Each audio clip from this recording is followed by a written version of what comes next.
Nous sommes à l'entrée du vieux port de Marseille avec derrière nous le fort Saint-Jean, la cathédrale de la Major et en face de nous le palais du Pharo. Une émission entièrement consacrée à l'Audimet Cup, le trophée ville de Marseille. Nous recevrons en fin d'émission Philippe Presti, un navigateur français qui est engagé sur le TP52 Audi Q8. Mais tout de suite, j'ai à mes côtés Bruno Gisquet. Alors très rapidement, Audi, vous êtes directeur marketing d'Audi France, est engagé dans la voile et dans le ski. Pourquoi ces deux sports ? Parce qu'ils ont un point commun, c'est l'innovation technologique, l'avant-gardisme, qui sont deux valeurs clés de la marque Audi.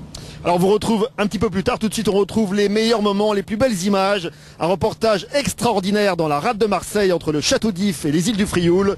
Reportage.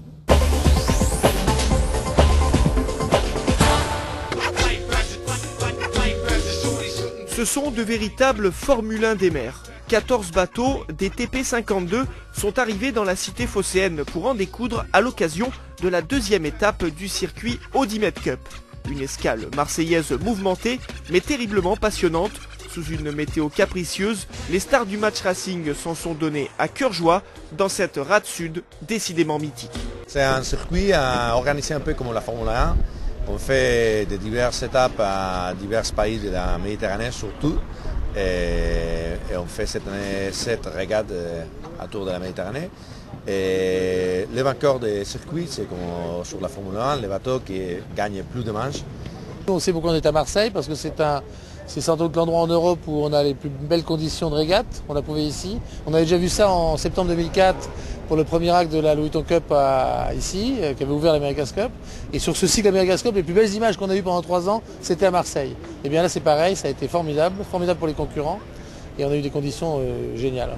Un plan d'eau reconnu mondialement dont la ville de Marseille compte bien se servir pour attirer les plus belles compétitions.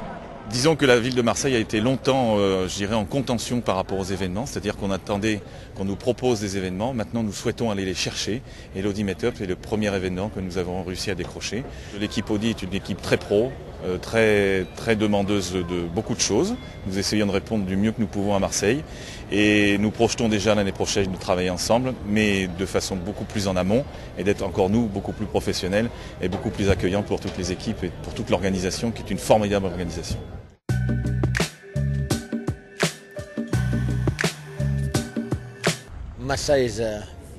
Marseille est un endroit fantastique pour naviguer, surtout quand il y a du Mistral. Aujourd'hui, je me suis bien éclaté sur l'eau, c'était un vrai plaisir.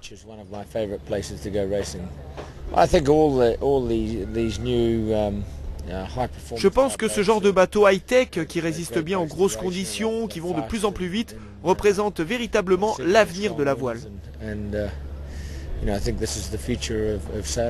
Sur de telles compétitions, on compte encore peu de Français. Le bateau Q8 d'Audi en a 2 dans ses rangs malgré tout, Philippe Presti et Thierry Péponnet, 2 grands spécialistes du match racing.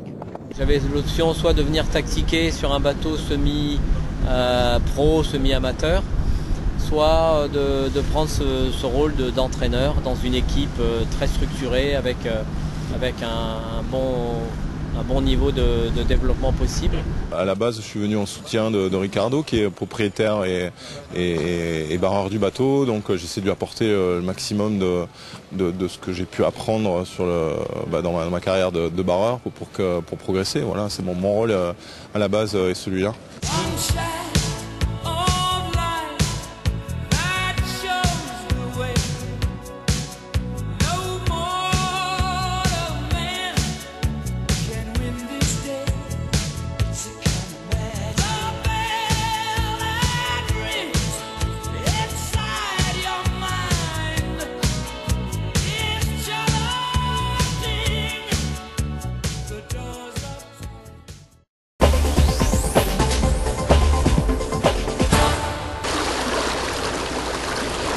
Pas de bruit, pas de fumée et donc pas de pollution. Nous sommes à bord du Lagoon 420, le premier bateau hybride au monde. Un voilier de 12 mètres qui, lorsque la voile est rangée, fonctionne à l'électricité. Il y a tout un système pour charger les batteries quand on marche à la voile. Donc c'est un bateau, vraiment la première génération de bateaux qui ont ce côté écologique et qui est de plus en plus demandé par les plaisanciers. Lagoon, on a été les premiers à industrialiser ce système-là et à le mettre sur un bateau de série, un bateau de production. Nous, on pense clairement que c'est l'avenir.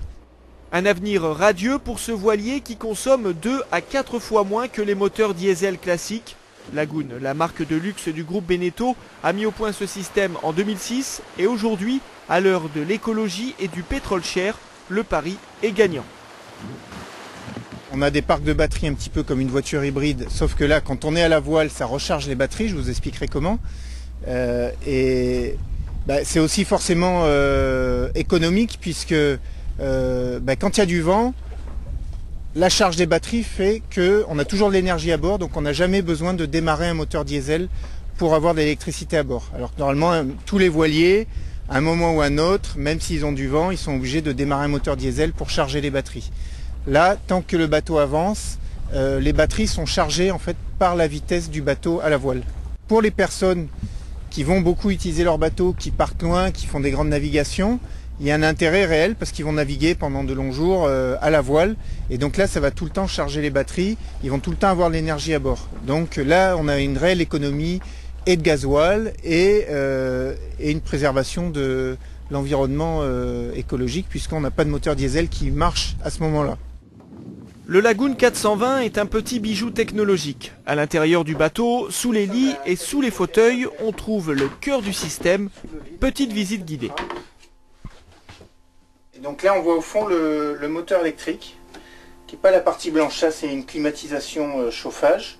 La pièce noire qui est au fond c'est le moteur électrique, donc qui sert à faire avancer le bateau pour une partie et également quand on marche à la voile, donc il devient alternateur et il fournit de l'énergie. Ce panneau électronique est véritablement le centre névralgique du bateau.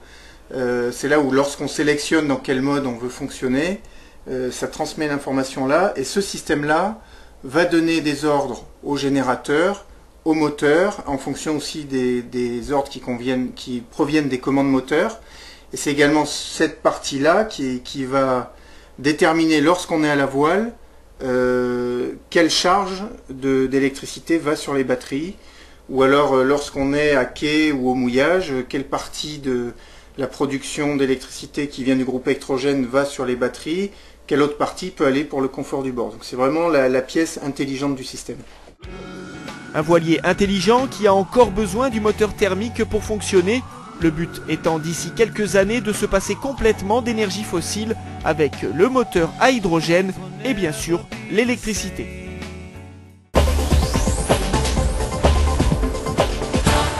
Retour et clap de fin de nautisme sur le Vieux-Port à Marseille, bien sûr, avec derrière nous Notre-Dame de la Garde, la Bonne Mère, la Vierge protectrice de tous les marins. À ma droite, Philippe Presti, navigateur français, engagé sur un TP52 italien. Vous êtes venu naviguer sur ces bateaux pour des sensations fortes ? Ouais, pour des sensations fortes, et puis dans le laps de temps où la Coupe d'Amérique est un peu en stand-by, là ça permet de rester au contact du haut niveau et continuer à faire de belles régates avec les meilleurs. Quelques mots là sur la rade de Marseille et le château d'If, ça se passe comment? Les conditions sont vraiment exceptionnelles et puis en plus pour les photographes, je pense qu'on ne peut pas faire mieux avec tous ces décors. Et au niveau conditions, on a eu la chance de voir du Mistral et donc quand il y a du Mistral, ça fuse. TP52, donc c'est un nom qui veut dire 52 pieds, des bateaux très larges. Voilà, c'est des bateaux très larges. TP52, c'est une classe qui a été à l'origine faite pour la Transpacifique, Los Angeles, Honolulu. Donc ces bateaux très larges, très puissants, très voilés, on est vite à 25 nœuds, c'est vraiment assez fun. L'engagement d'Audi dans ce sport, la voile, c'est un plus? C'est un plus parce que ça nous permet d'abord de réaliser nos rêves puisque c'est un partenaire solide et puis bon, c'est une voie, je pense que les gens de l'automobile ont envie de prendre. La voile, c'est technologique, c'est un sport d'équipe, donc ça a vraiment des valeurs d'équipe et puis c'est un sport naturel et vert, donc enfin bleu. Donc ouais, moi je pense que c'est quelque chose de porteur et grâce à ça on a de beaux projets, on est capable de monter de beaux projets. Merci beaucoup Philippe Presti et nous on se retrouve très vite pour Nautisme sur la chaîne Info pour de nouvelles aventures. Au revoir. À bientôt.